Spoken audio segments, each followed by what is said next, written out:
Hello, આજે આપણે ઢીલી કણકી કેવી રીતે બનાવવાની તે શીખીશું. પહેલાં આપણે કણકીને ધોઈ દીધી છે અને એને પલાળી રાખી છે. અડધો કલાક માટે પલાળશો તો પણ ચાલશે, અને નહીં પલાળીને તમે તરત કરવા માંગો તો પણ વાંધો નથી, તે પણ સરસ જ થાય છે. એમાં તુવેરની દાળ નાખવામાં આવે છે. તો તુવેરની દાળને પહેલાં આપણે બાફી લેવી પડશે. મેં આ 1 કટોરી તુવેરની દાળ બાફીને રાખી છે. હવે આપણે કુકર ગેસ ઉપર મૂકી દીધું છે. એમાં આપણે થોડું તેલ નાખીશું.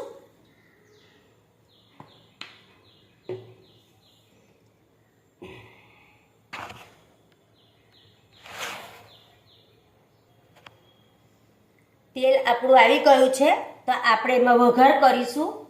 સૌપ્રથમ આપણે એમાં જીરું નાખીશું. જીરું તતડી જાય એટલે એમાં 1 આખું લાલ મરચું, લીમડી,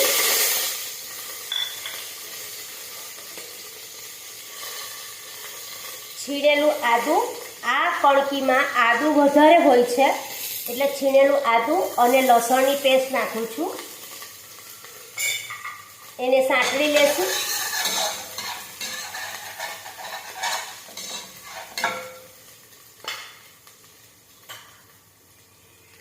એમાં મરચાંની પેસ્ટ નાખું છું.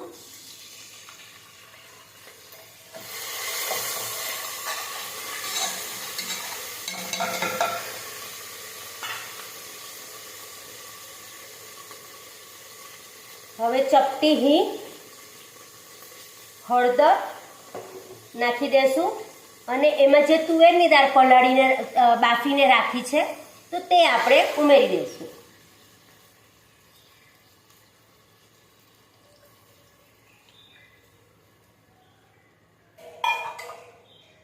હવે એમાં આપણે કણકી ઉમેરી દેશું.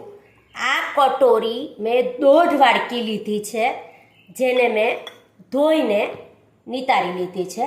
એ હવે આપણે આમાં ઉમેરી દઈશું.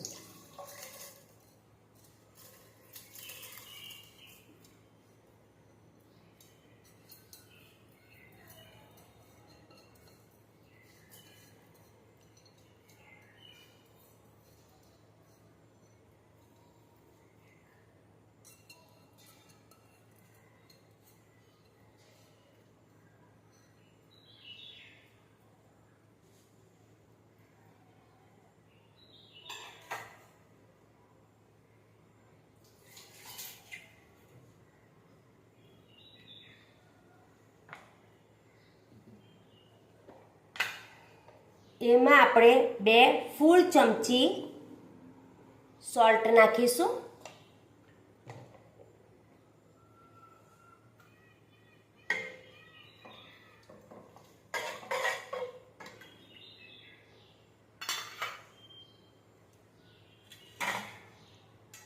આ કણકીમાં પાણી વધારે જોઈતું હોય છે તો જ એ ઢીલી કણકી બનશે, એટલે એમાં આપણે આ 1 તપેલી પાણી ઉમેરી દઈશું.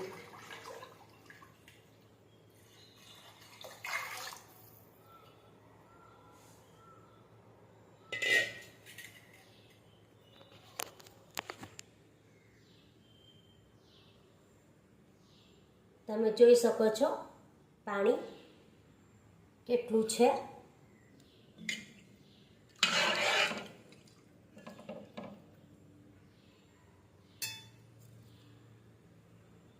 હવે આને ઢાંકીને આપણે 3 વિસલ આવવા દઈશું.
શકો છો 3 વિસલ પછી કણકી કેટલી સુંદર થઈ ગઈ છે. ગરમ ગરમ એને ખાવાની ખૂબ જ મજા આવે છે.